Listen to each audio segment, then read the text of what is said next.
Heyfini alın.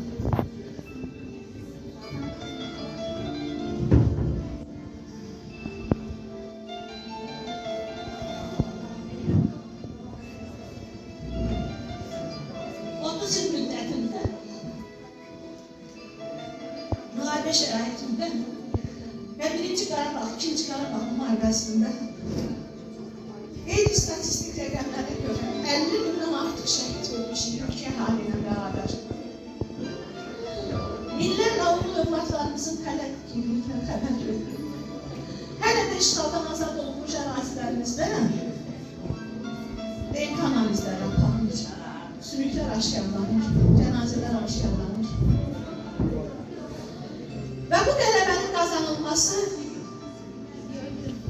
bizim ilk öncə qəhrəman analarımızın, sonra isə onların böyütdüyü əskərlərin payıdır. Çox böyük qürur hissi ilə deyirəm ki, bu gün zalımızda həmən qəhrəmanları böyüdən, onlara həyat verən bir qəhrəman ana da var. Sevda müəllimə, buyurun yanıma. Bugün o qəhrəmanı böyüdən şəhid bacısı var.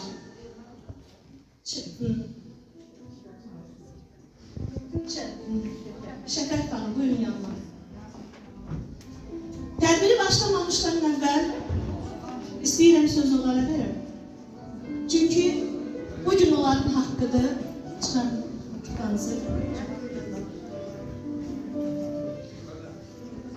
Əslində qələbə Sevda müəllimənin qələbəsidir. Qələbə Şəfət xanımın qələbəsidir. Qələbə bütün Azərbaycan analarının qələbəsidir.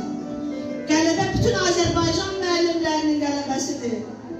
30 ildən artıqdır ki, biz vətənpərvərlik siniflərdə aşırıq övladlarımıza.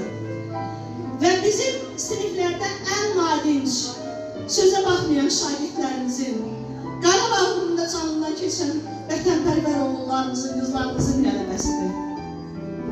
Çox söz demək olar, çox fikirlər aşılamaq olar. Mən bugün bütün bu tədbirin ərsəyə gəlməsində mənə yaxından kömək edən bütün məktəb heyətinə, müəllimlərimizə, valideynlərimizə, 8 anı bütün valideyn heyətdə dərin təşəkkürümü bildirirəm. Siz olmasanız, sizin köməyiniz olmasa mən heç bir şey əldə edə bilmərəm. Bugün həm də əlamətdar günlərdən biridir.